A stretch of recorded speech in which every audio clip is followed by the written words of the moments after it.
मोहम्मद अदील अहमद अर्ज कर रहा हूँ। प्यारे बापा जान, आपकी बारगाह में सवाल ये है, मदन मुज़ाकरे में आपने ये इरशाद फरमाया है कि रबीउल आखिर की 11 तारीख बड़ी 11वीं शरीफ हमारे लिए ईद का दिन है, तो वो तो हुजूर गौसे पाक रज़ी अल्लाह ताला अन्हो के विसाल का दिन है, तो ये ईद का दिन कैसे हुआ? बराए करम रहनुमाई फरमा दीजिए। जज़ाकुमुल्लाहु खैरा। अस्सलामु अलैकुम व रहमतुल्लाहि व बरकातुहू। व अलैकुम अस्सलाम व रहमतुल्लाहि। वो ईद जो है ना, इसके माना है औद करना, औद करके आना। जब से पैदा हुआ हूँ हर साल 11वीं शरीफ आ रही है पलट पलट कर। अब रही है कि वफात का दिन है वो, तो फिर ये ईद कैसे हो गया? तो ये शरई मसला याद रखें कि इंतकाल के 3 दिन जो है ना, ये सोग के और गम के होते हैं।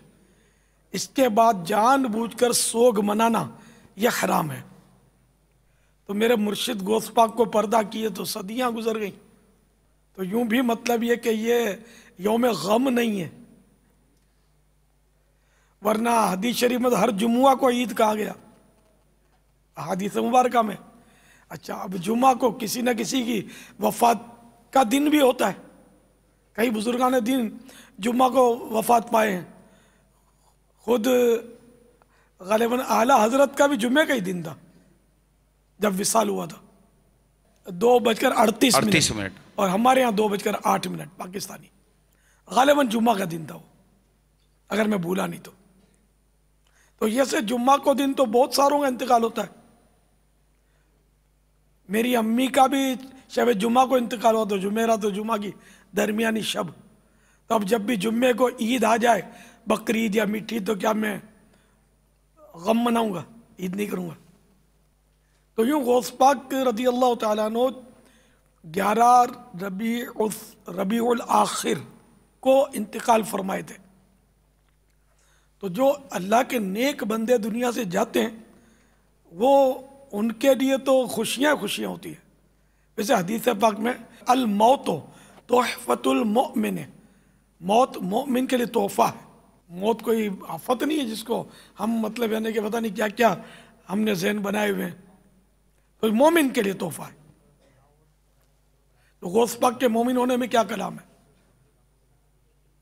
और फिर ये कि जो भी बंदा कब्र में मुनकर नकीर के सवालात के जवाबात दे लेता है, दुरुस्त जवाबात, तो उसको फरिश्ते कहते हैं इस तरह सो जिस तरह दुल्हन सोती है। तो ये उनकी वो खुशियों का वक्त होता है जो इन्होंने ज़िंदगी में कभी ऐसी खुशी नहीं पाई होती। ऐसी खुशी होती है जो कब्र के इम्तिहान में पास हो जाए। दुनियावी इम्तिहान में जो पास हो जाता है कैसा खुश होता है, भूला नहीं समाता। तो जो कब्र के इम्तिहान में पास हो, उसकी तो क्या शान हो। तो ये उनके लिए जो तशरीफ़ ले गए दुनिया से, उनके लिए कोई यौम गम नहीं है जो पास हुए। अब तो क्या मेरे गौस पाक पास नहीं हुए? यकीनन पास हुए होंगे, हमें पास करवाएंगे बल्कि इंशाअल्लाह। तो बहरहाल ईद गौसिया मनाने में तो शरअन कोई कबाहत नहीं है। तो ईद का लफ्ज जो है ना, ये ऐसा लग रहा है कि थोड़ा सा ये क्या ने बातों को शैतान वसवसे से डालता है। ईद मिलादुन नबी सल्लल्लाहु तआला अलैहि वसल्लम, इस पर भी तो कहते हैं कि 12 तारीख को तो विसाल हुआ था, तुम लोग ईद मनाते हो। तो चलो आप यो में उर्स मनाए, यार मनाए तो सही, कुछ तो मनाए, हम देखें तो सही। तो मतलब ये कि मतलब बस यार क्या अर्ज करूं मैं, कुछ ना कुछ मतलब काम तो चाहिए ना। अब किसी के हिस्से में ये काम आया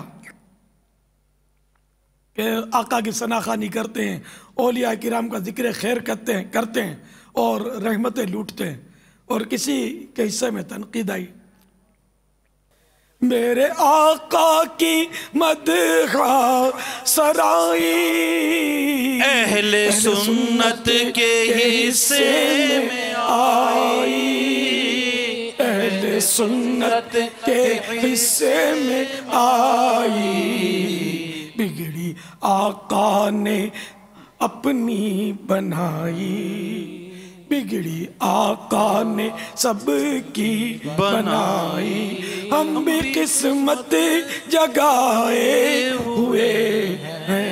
तो अल्हम्दुलिल्लाह हमारे हिस्से में सरकार सल्लल्लाहु तआला अलैहि वसल्लम की सनाखानी, अंबिया किराम अलैहिमुस्सलातु वस्सलाम की मदह सराई, सहाबा किराम, अहले बैत इज़ाम और औलिया किराम की शानो अज़मत के डंके बजाना, ये हमारे हिस्से में आया, हमारा नसीब।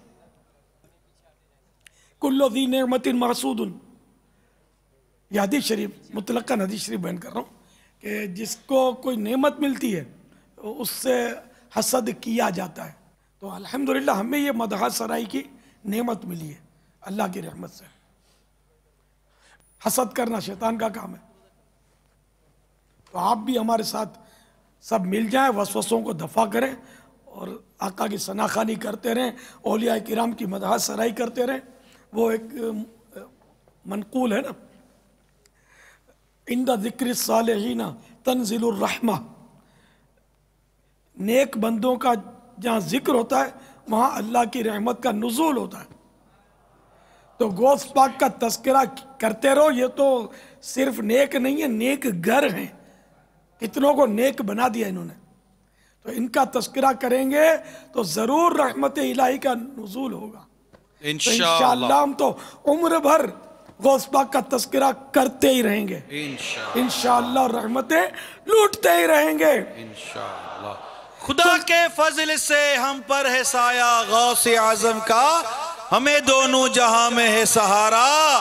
खुदा के फजल से हम पर है साया गौस आजम का, खुदा के फजल से हम पर है साया गौस आजम का, हमें दोनों जहां में है सहारा गौस आजम का, हमें दोनों जहां में है सहारा गौस आजम का, हमें दोनों जहां में है सहारा गौस आजम का।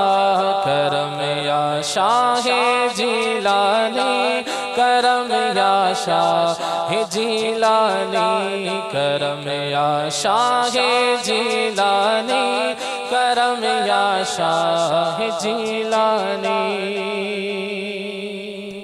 सुल्तान विलायत हाजी अमीन, वलियों पे हुकूमत, गौस पाक सुल्तान विलायत, वलियों पे हुकूमत, ए माह विलायत हो हम पे इनायत, गौस पाक, कमजोर की ताकत, गौसे पाक, मजबूर की राहत, गौसे पाक, हो मेरी शफाअत, गौसे पाक, दिलवाई ये जन्नत, गौसे पाक दो शौक इबादत, गौसे पाक दो ज़ौक़ तिलावत, दो शौक इबादत, दो ज़ौक़ तिलावत, इस्यां से हो नफरत, नेकी की दो उल्फत, दो बदियों से नफरत, सरकार की उल्फत, दो अपनी मोहब्बत, दो अपनी मोहब्बत, गौसे पाक दो अपनी मोहब्बत, गौसे पाक दो अपनी मोहब्बत, गौसे बेकस की हिमायत, गौसे पाक बेबस की है राहत, हो दूर ये फुरकत, दे दीजिए कुर्बत, सुल्तान विलायत, सुल्तान विलायत, मरहबाया गौसे पाक, मरहबाया गौसे पाक, मरहबाया गौसे पाक, मरहबाया गौसे पाक, मरहबाया। मेरे गौस का झंडा ऊंचे में ऊंचा, ऊंचे में ऊंचा, गौस का झंडा प्यारा प्यारा, गौस का झंडा प्यारा प्यारा, गौस का झंडा सोना सोना, गौस का झंडा ऊंचा बोलो, गौस का झंडा लेरा कर बोलो, गौस का झंडा, गौस का झंडा, गौस का झंडा, गौस का झंडा ऊंचा रहेगा, गौस का झंडा ऊंचा रहेगा, गौस का झंडा। सल्लु अलल हबीब सल्लल्लाहु तआला अला मुहम्मद।